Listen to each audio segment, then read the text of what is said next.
Hello YouTube. I am sure some of you have heard the story of the ghost ship Octavius. I want to share with you this story, but with a somewhat different account of it. You see, recently the Russian military scientist who formerly participated in the International Space Program Station project, as well as the space intelligence service of his country, and I'm sure in engineering projects. Well, recently he shared his account of the ghost ship Octavius story.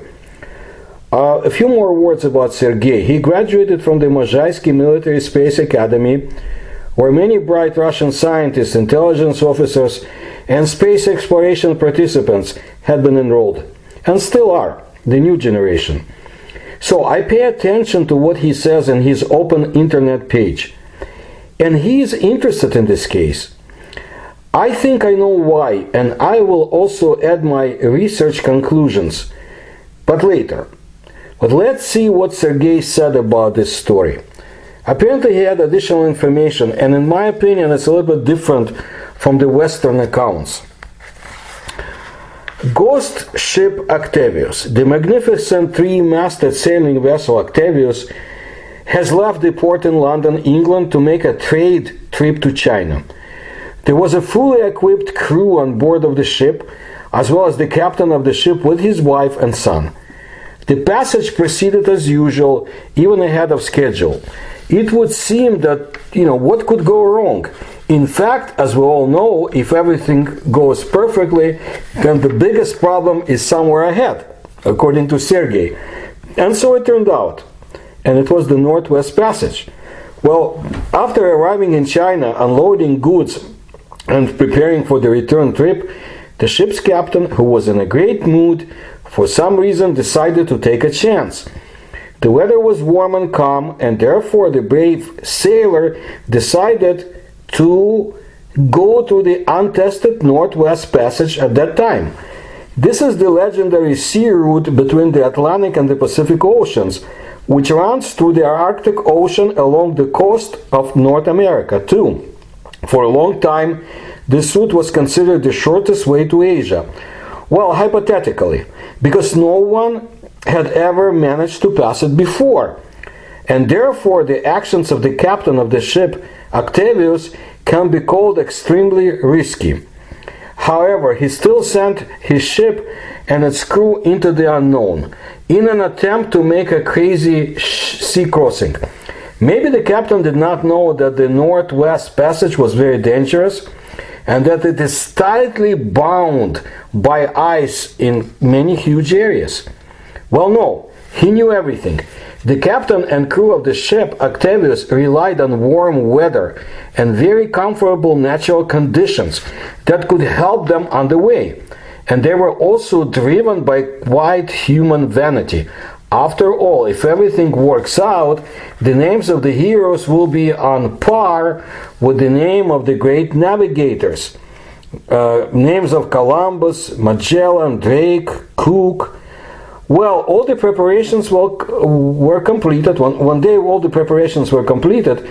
Those brave sailors charted a course and went out into the great unknown. The ship Octavius never arrived to London.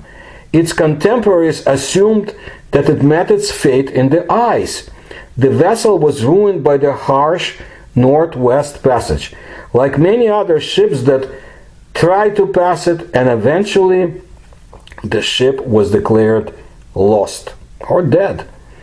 More than 10 years have passed. In October of 1775, the whaling ship Herald sailed for a hunting season in the icy water of Greenland, and suddenly the sailors were presented with a terrible sight. In the distance they saw a schooner that seemed to be just floating aimlessly on the sea.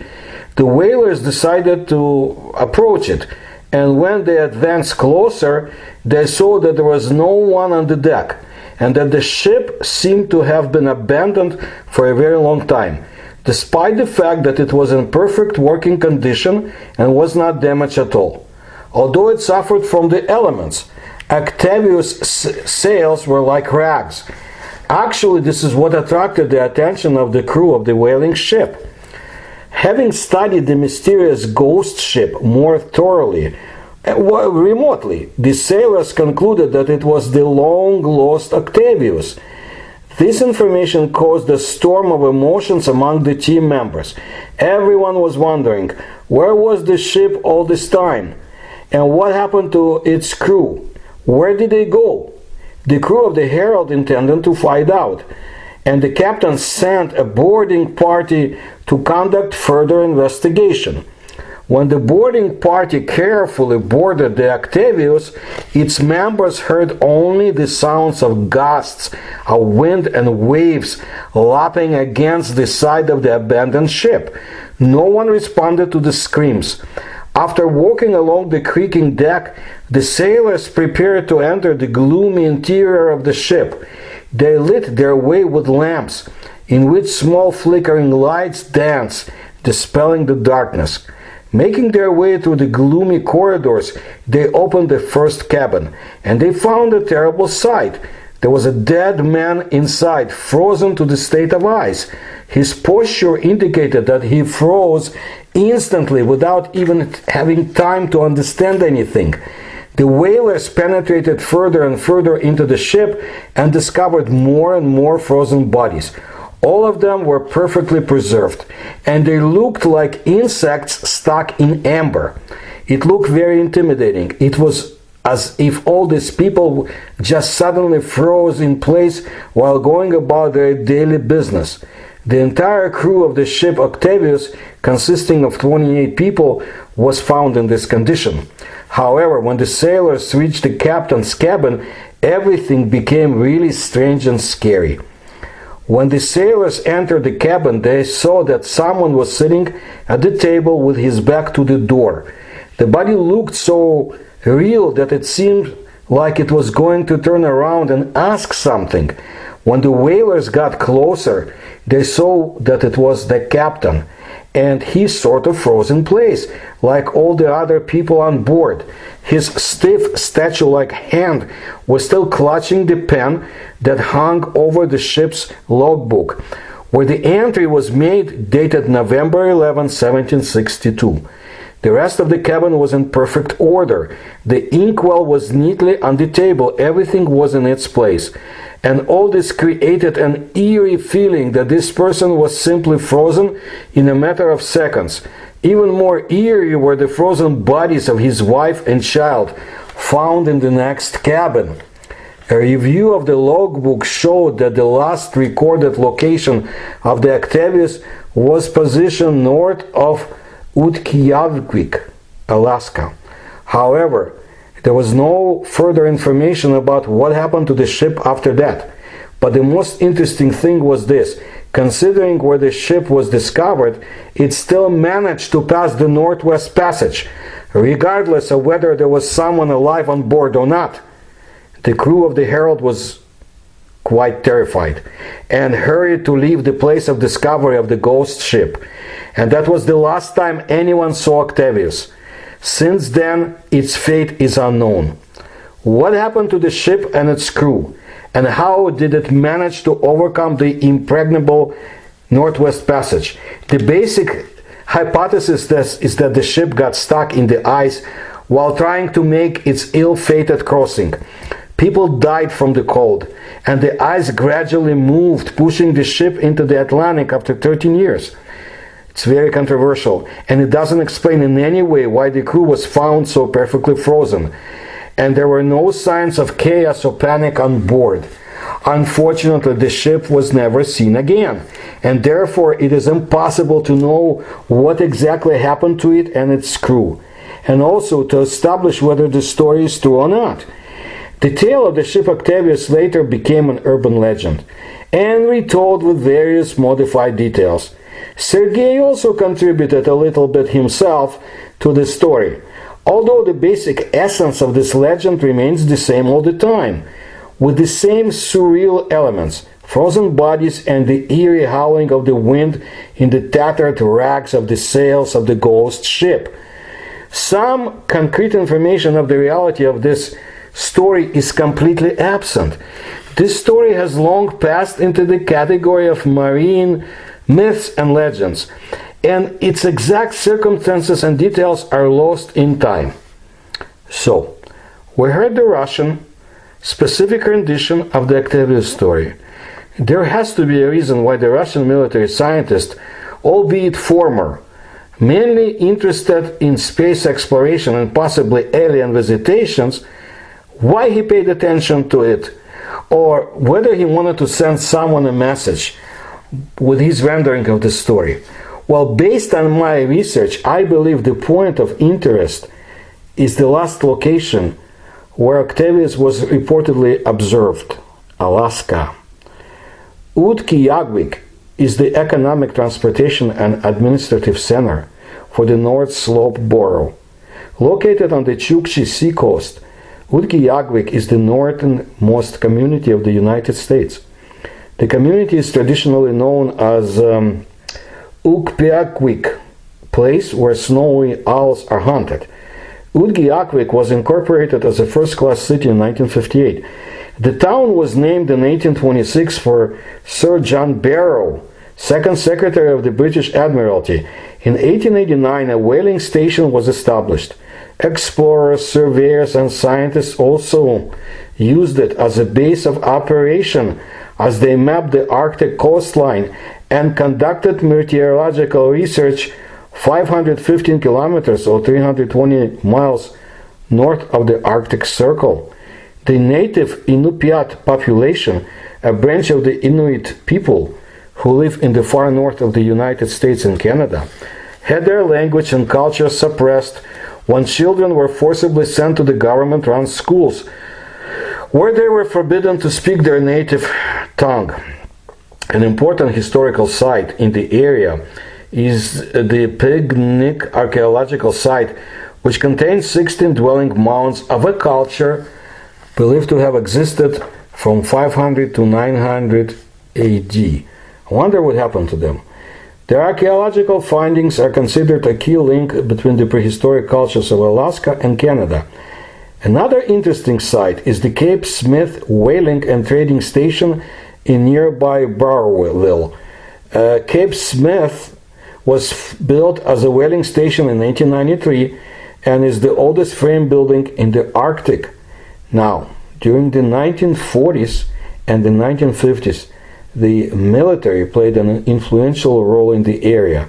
Construction of the distant early warning line and exploration in the National Petroleum Reserve brought new people to the region. During the same time, the Naval Arctic Research Lab was built near Utqiaġvik. Utqiaġvik is served by a passenger jet service from Anchorage and Fairbanks. Freight arrives by barge in the summer and air cargo year-round. Communications in Utqiaġvik include phone, mail, public radio station, internet capability, and cable TV. As for the Naval Arctic Research Laboratory Barrow, I do not know what they had been researching exactly, but I suspect that Sergei knows. Please bear with me a little bit more. I want to tell you more about this unusual town, in my opinion. Utqiaġvik, some pronounce it as Utqiaġvik, formerly Barrow, was renamed in 2016 by the native tribe Octavius Inupiat Corporation, which has inhabited the land for thousands of years. With a population of about 4,500, Utqiaġvik has a total area of about 21 square miles. Utqiaġvik is located 320 miles north of the Arctic Circle. Its cold, dry climate sees below freezing temperatures 245 days a year.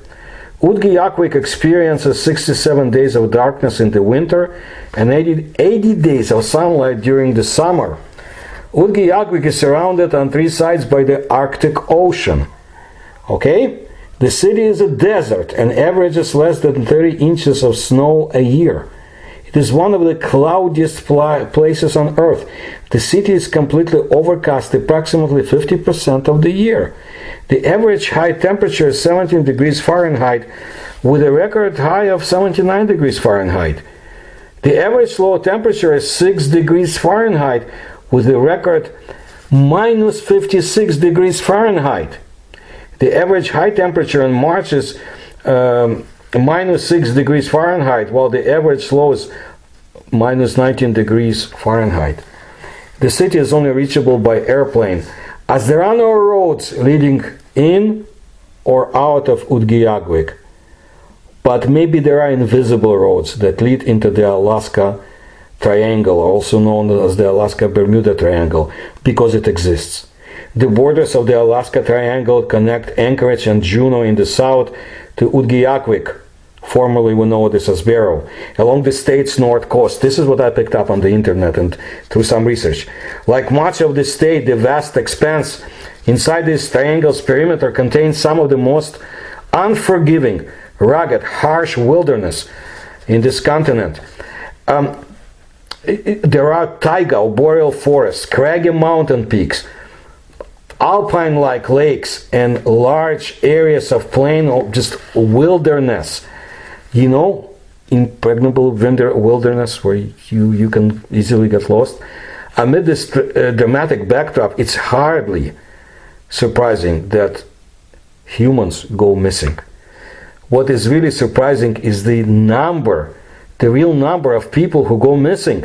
Add to that the fact that many disappear without any evidence, and their bodies, dead or alive, are almost never found. Well, interesting that Alaska Triangle began in 1972, when a small private craft carrying the United States House Majority Leader Hal Boggs basically vanished into the thin air somewhere between Juneau and the Anchorage. What followed was one of the U.S. largest ever search and rescue missions.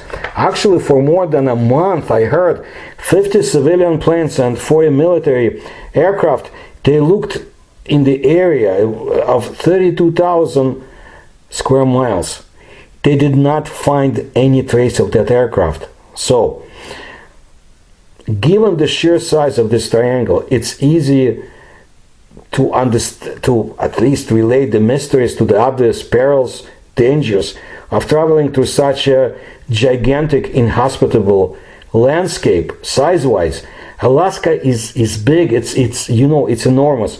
It's huge, gigantic, and most of the state is still basically entirely uninhabited by people, with those magnificent rugged mountains and the dense forest. And to find a missing person in the wilderness of Alaska is like finding a needle in a haystack. I had people I know who for many years went fishing in Alaska in all different areas, and they told me a lot of interesting stories as well. Look, more than 16,000 people, including airplane passengers and hikers, tourists, locals, and so forth, they have disappeared within the Alaska Triangle since at least 1988. The rate per 1,000 is more than twice the national missing persons average. And the rate of people who are never found is even higher. The numbers imply that something else may be going on there. Maybe it's not just getting lost. Maybe there is a whole paranormal area out there. Well, do you remember that Naval Arctic Research Lab?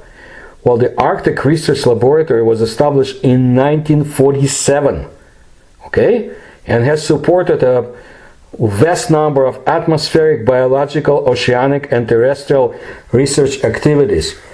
It has been decommissioned. Now, on its site is the Barrow Arctic Research Center, BARC, abbreviated. The BARC, a modern state-of-the-art Arctic research facility built in 2007, is located at the now decommissioned Naval Arctic Research Laboratory site campus. The UIC Science hosts 40 to 50 projects per year at the BARC. The Barrow Arctic Research Center and the Barrow Environmental Observatory are managed by the UIC Science, a business unit of the Utqiaġvik Inupiat Corporation. I think that the US Navy and now the Barrow Arctic Research Center have been involved in the research of what later became known as the Alaska Triangle. They knew all along about it.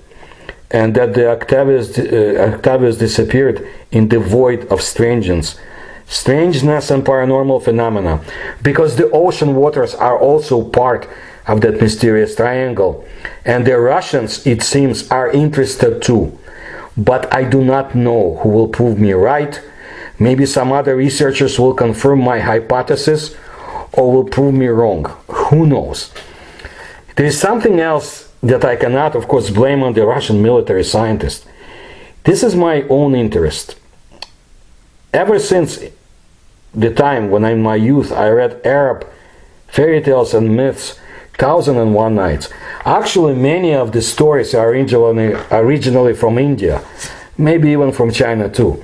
It doesn't matter. I learned quite a lot about the Arab culture and language and the mythical bird rurcla. You see, similar gigantic birds have existed elsewhere on our planet.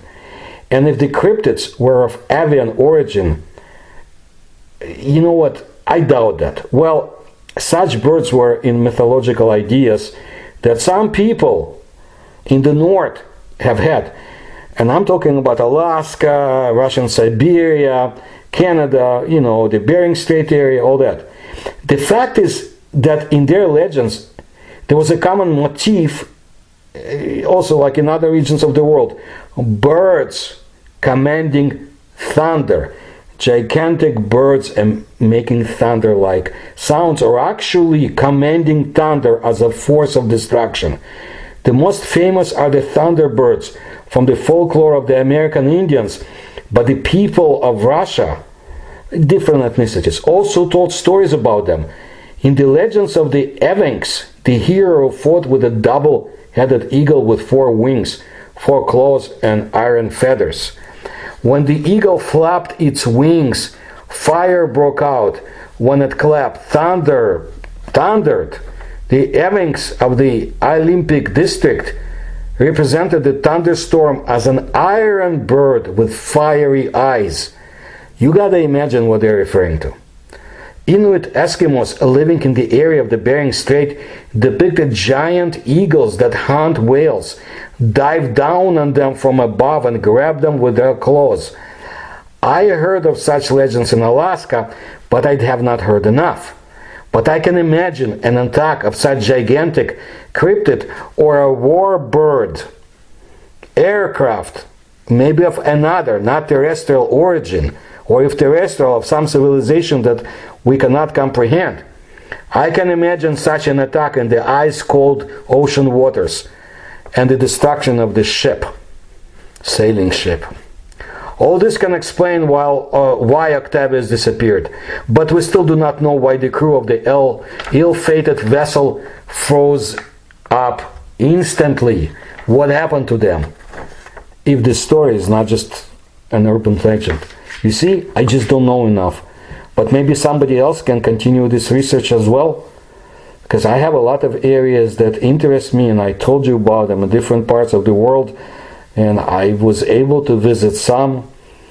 Definitely not as many as I want to. And I definitely want to come back to some, like Africa, because I know there is something there, especially in the southern part. And I will tell you more stories about Africa, but also about the areas of the north. So I thank you for your attention to my work. If you can support my research, please look at the links in the description to this video, and I will tell you more soon. Please subscribe to my channel and tell others.